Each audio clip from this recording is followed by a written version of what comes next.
नमस्कार दोस्तों, आप सभी का स्वागत है आपके अपने YouTube चैनल साई एजुकेशन में।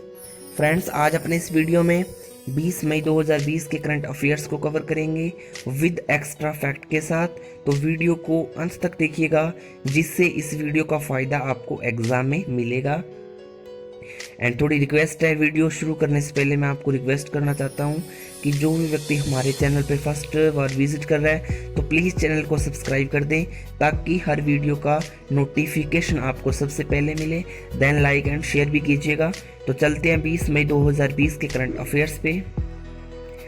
आज का फर्स्ट क्वेश्चन है, हाल ही में जैक मा ने किस बैंक के बोर्ड से इस्तीफा दिया? तो इसका आंसर है, हाल ही में सॉफ्ट बैंक के जो बैंक के कार्यकारी अध्यक्ष थे जैक मा, जिन्होंने हाल ही में इस्तीफा दे दिया। जैक मा बोर्ड में लगभग पिछले 13 वर्षों से कार्यरत थे। जैक मा के 25 जून को बोर्ड से इस्तीफा देने की संभावना है। हाल ही में सूचना आई थी कि समूह को 13 बिलियन अमेरिकी डॉलर का वित्तीय घाटा हुआ है। जैक मा सितंबर 2019 में अलीबाबा के कार्यकारी अध्यक्ष के रूप में सेवानिवृत्त हुए थे। तो इम्पोर्टेंट है ये। हाल ही में जो जैक मा है उन्होंने सॉफ्ट बैंक से इस्तीफा देने की घोषणा की। एंड सॉफ्ट बैंक की बात हुई तो सॉफ्ट बैंक के सीईओ कौन है? Masayoshi Son. एंड मुख्यालय कहाँ है? मिनातो सिटी, जो कि टोक्यो यानी जापान में लोकेटेड है। एंड स्थापना 3 सितंबर 1981 को हुई थी सॉफ्ट बैंक की। तो इम्पोर्टेंट है, हाल ही में जैक मा ने किस बैंक के बोर्ड से इस्तीफा देने की घोषणा की? तो सॉफ्ट बैंक के से इस्तीफा देने की घोषणा की है। नेक्स्ट क्वेश्चन पे चलते हैं। हाल ही में किस राज्य सरकार ने प्रवासी मजदूरों के लिए चरण पादुका अभियान शुरू किया?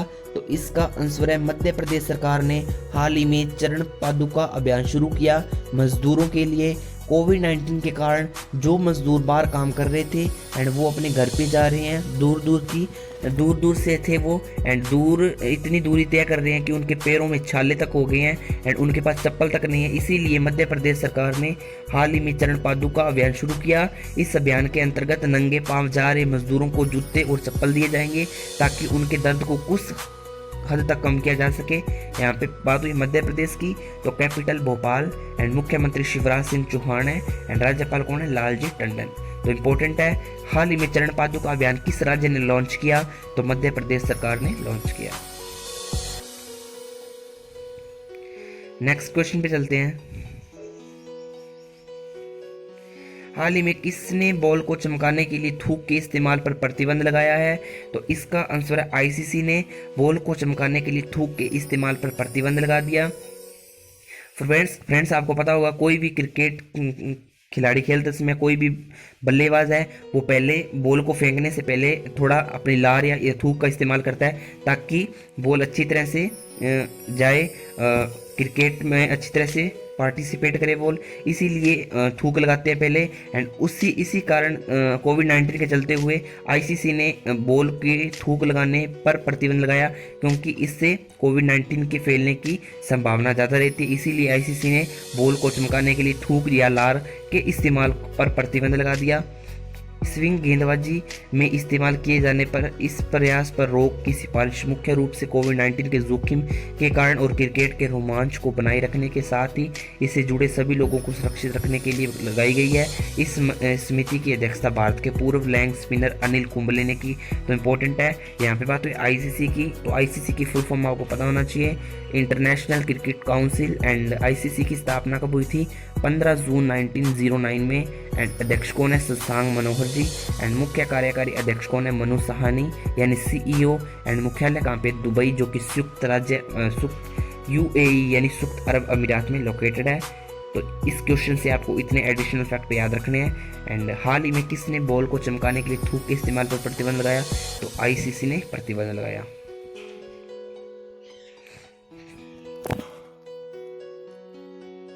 नेक्स्ट क्वेश्चन पे चलते हैं। हाल ही में विश्व मधुमक्खी दिवस कब मनाया जाता है? तो इसका आंसर है, 20 मई को विश्व मधुमक्खी दिवस मनाया जाता है। इस दिवस का उद्देश्य मधुमक्खियों, तितलियों, चमगादड़ और चिड़ियों के महत्व के बारे में जागरूकता बताना है। यह दिवस 18वीं शताब्दी में आधुनिक मधुमक्खी पालन की तकनीक का नेतृत्व करने वाले एंटोन जानिसा के जन्मदिन दिवस के उपलक्ष्य में 20 मई को सेलिब्रेट किया जाता है। तो इम्पोर्टेंट है, ये मधुमक्खी दिवस 20 मई को सेलिब्रेट किया जाता है। नेक्स्ट क्वेश्चन पे चलते हैं। हाल ही में केंद्रीय प्रदूषण नियंत्रण बोर्ड यानी सीपीसीबी के अध्यक्ष कौन नियुक्त हुए हैं? तो इसका आंसर है सीपीसीबी के अध्यक्ष के रूप में शिवदास मीणा ने शपथ ग्रहण की। एंड सीपीसीबी की बात हुई है तो इसकी फुल फॉर्म है central pollution control board. And CPCB की स्थापना 22 सितंबर 1974 को हुई थी। एंड मुख्यालय कहाँ पे? सीपीसीबी का नई दिल्ली में। तो इम्पोर्टेंट है ये क्वेश्चन। हाल ही में केंद्रीय प्रदूषण नियंत्रण बोर्ड यानी सीपीसीबी के अध्यक्ष कौन नियुक्त हुए? तो शिवदास मीणा हाल ही में नियुक्त हुए हैं सीपीसीबी के।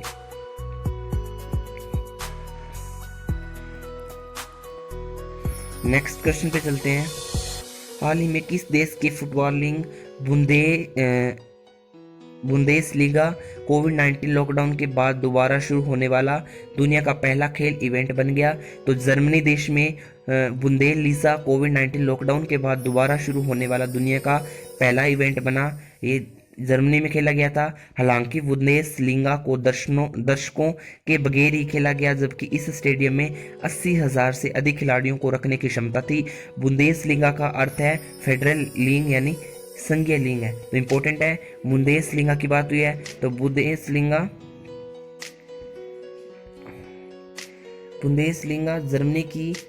जर्मनी की प्रमुख फुटबॉल लीग है। इस खेल की शुरुआत 1963 में हुई थी।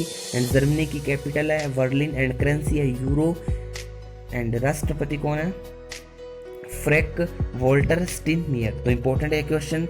इस क्वेश्चन से आपको इतने फैक्ट याद रखने हैं कि हाल ही में किस देश की फुटबॉल लीग बुंदेसलीगा कोविड-19 लॉकडाउन के बाद दोबारा शुरू होने वाला दुनिया का पहला इवेंट बना? तो जर्मनी देश ये बन गया। तो इम्पोर्टेंट है ये क्वेश्चन। नेक्स्ट क्वेश्चन पे चलते हैं। हाल ही में किस सेना में 7वां LCU युद्धपोत INLCU L57 कमीशन किया गया है? तो इसका आंसर है भारतीय नौसेना ने 7वां LCU युद्धपोत जिसका नाम है INLCU L57 जिसका कमीशन किया गया लैंडिंग क्राफ्ट यूटिलिटी शिप इन LCU L57 को पोर्ट ब्लेयर जो कि अंडमान निकोबार की कैपिटल है में भारतीय नौसेना में कमीशन किया गया है। इस युद्धपोत का निर्माण Garden Reach shipbuilders and engineers limited यानी GRSC SE द्वारा किया गया। यहाँ पे बात हुई है INLCU L57 तो LCU मार्क 5 श्रेणी का 7वां युद्धपोत है। एंड यहाँ पे बात हुई है इंडियन नेवी की। इंडियन नेवी ने लॉन्च किया तो इंडियन नेवी का मुख्यालय कहाँ पे है? नई दिल्ली में। एंड इसके साथ ही अन्य नौसेना जैसे जल सेना होगी, वायुसेना होगी, उनके भी हेडक्वार्टर नई दिल्ली में लोकेटेड है। एंड यहाँ पे बात हुई है नौसेना की तो नौसेना दिवस 4 दिसंबर को मनाया जाता है। एंड नौसेना अध्यक्ष कौन है? एडमिरल करमबीर सिंह। तो इम्पोर्टेंट है ये क्वेश्चन। हाल ही में किस सेना में 7वां LCU युद्धपोत INLCU L57 कमीशन किया गया? तब भारतीय नौसेना ने कमीशन किया। तो इसके बारे में आपको इतने एडिशनल फैक्ट पता होना चाहिए।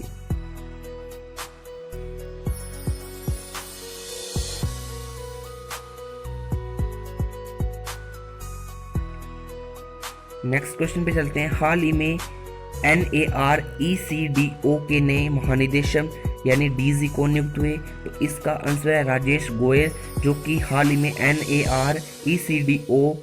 CDCO के महानिदेशक के रूप में नियुक्त हुए। इससे पहले वह हिंदुस्तान प्रीवेज लिमिटेड के अध्यक्ष के रूप में नियंत्रण एवं निदेशक के रूप में कार्यरत थे। उन्हें आवास और शहरी मामलों के मंत्रालय के तहत अग्रणी सार्वजनिक उपक्रमों में लगभग 37 से अधिक वर्षों का अनुभव यानी एक्सपीरियंस है। यहाँ पे बात हुई है NAREDCO की तो national real estate sorry state development council इसकी फुल फॉर्म है। एंड इसकी फुल फॉर्म आपको एक बार और से फिर से बता देता हूँ, national real estate development council. And स्थापना इसकी हुई थी 1998 को। एंड मुख्यालय नई दिल्ली में। एंड चेयरमैन कौन है, राजीव तलवार।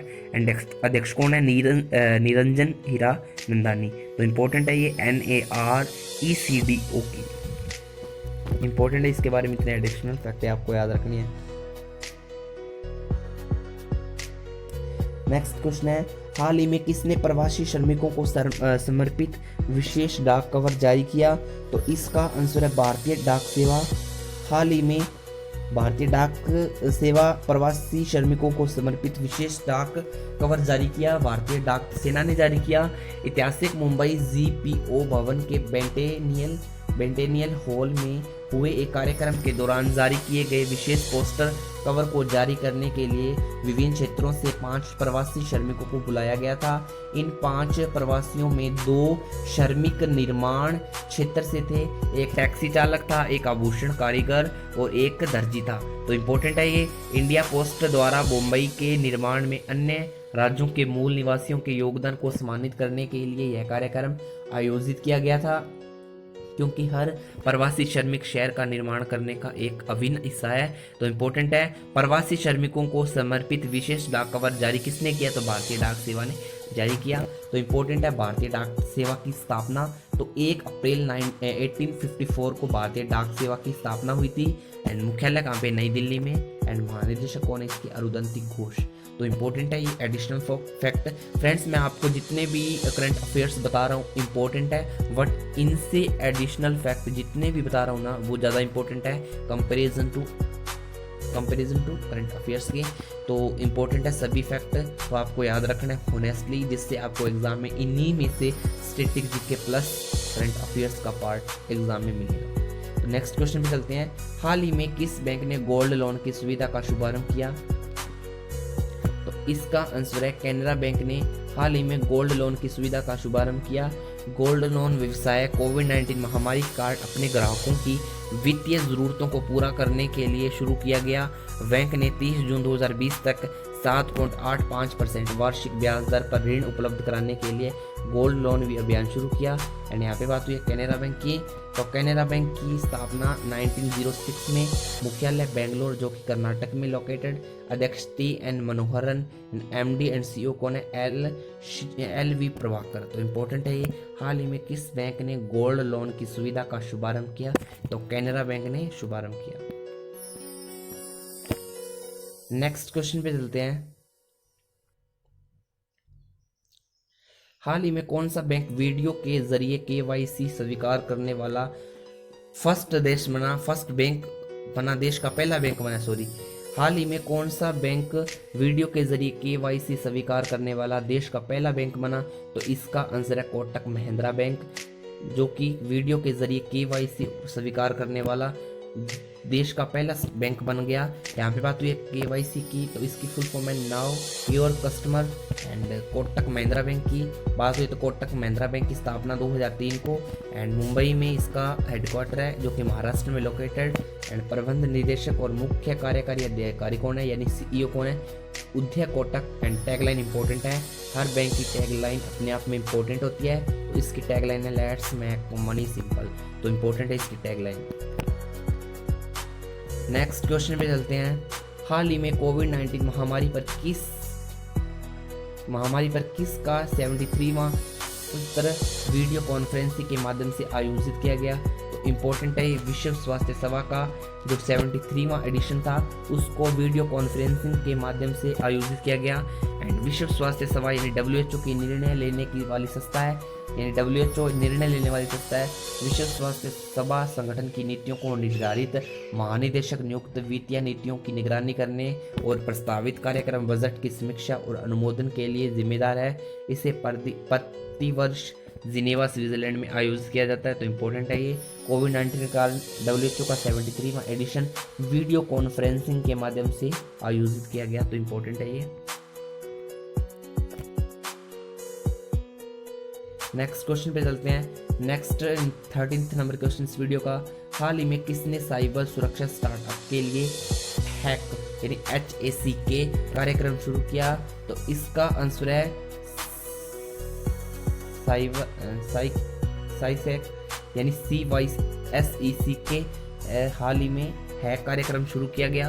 एंड हैक कर्नाटक का पहला साइबर सुरक्षा विशिष्ट त्वरक कार्यक्रम है जिसमें 3 काहोटर्स में 21 स्टार्टअप शामिल है। 10x कोहार्ट, 0 से 1 तक कोहार्ट एंड वर्चुअल कोहार्ट। ठीक है, इंपॉर्टेंट है ये तीनों स्टार्टअप, तीनों कोहार्ट्स इंपॉर्टेंट है जो कि शामिल किए गए। 21 में स्टार्टअप शामिल है। 10x कोहार्ट, 0 से 1 कोहार्ट एंड वर्चुअल यानी वर्चुअल कोहार्ट तो इंपॉर्टेंट है। यहाँ पे बात हुई है आईसेक यानी CYSEC की, इसकी फुल फॉर्म है centre of excellence in cyber security तो इंपॉर्टेंट है ये साइसेक की फुल फॉर्म। एंड कर्नाटक की बात हुई तो कर्नाटक के मुख्यमंत्री आपको पता होना चाहिए VS येदुरप्पा एंड राज्यपाल कौन है? वजुभाई वाला। तो इंपॉर्टेंट है साइबर सुरक्षा स्टार्टअप के लिए हैक कार्यक्रम शुरू किया गया। तो इसका किसने शुरू किया? काइसेक ने। तो important. Next and second last question इस वीडियो का, हाल ही में नाबार्ड ने किस राज्य के लिए 1500 करोड़ रुपए की मंजूरी दी? तो इसका आंसर है पंजाब देश के लिए नाबार्ड ने 1500 करोड़ रुपए की मंजूरी दी। यहाँ पे बात हुई नाबार्ड की तो इसकी फुल फॉर्म है national bank for agriculture and rural development and स्थापना 1982 में। मुख्यालय कहाँ पे? मुंबई में। एंड अध्यक्ष कौन है? हर्ष कुमार बनवाला। तो इंपॉर्टेंट है नाबार्ड बैंक की फुल फॉर्म, स्थापना, मुख्यालय एंड अध्यक्ष। लास्ट क्वेश्चन है इस वीडियो का, हाल ही में रत्नाकर मतकरी का कोविड-19 के कारण निधन हुआ, उनका संबंध किस क्षेत्र से था? तो रत्नाकर मतकरी एक लेखक थे जिनका हाल ही में कोविड-19 के कारण निधन हो गया। उन्हें मराठी में बच्चों के नाटक शुरू करने का अग्रणी माना जाता है। उनके उपन्यास ने मराठी साहित्य की दुनिया को नाटकों, लघु कथाओं जैसे विभिन्न रूपों में अपार योगदान दिया। एंड मतकरी को कई बार पुरस्कार से सम्मानित किया गया। उनकी फिल्म इन्वेस्टमेंट ने सर्वश्रेष्ठ मराठी फीचर फिल्म के लिए राष्ट्रीय फिल्म पुरस्कार जीता। इसके अलावा वह संगीत नाटक अकादमी और साहित्य अकादमी द्वारा सम्मानित किए गए कलाकारों के चुनिंदा पैनल में भी शामिल हुए। तो इम्पोर्टेंट है रत्नाकर मतकली जिसका हाल ही में कोविड-19 के कारण निधन हुआ, जो कि लेखक थे। तो इम्पोर्टेंट है ये सभी क्वेश्चन 20 मई के current affairs with extra fact जो कि मैंने आपको इस वीडियो में बताए। तो यदि आपको वीडियो अच्छी लगे तो प्लीज़ लाइक करना, सब्सक्राइब करना, शेयर करना अपने फ्रेंड सर्किल में। Thanks a lot watching my video, love you to all. Next मिलते हैं नेक्स्ट टॉपिक के साथ, नेक्स्ट वीडियो के साथ।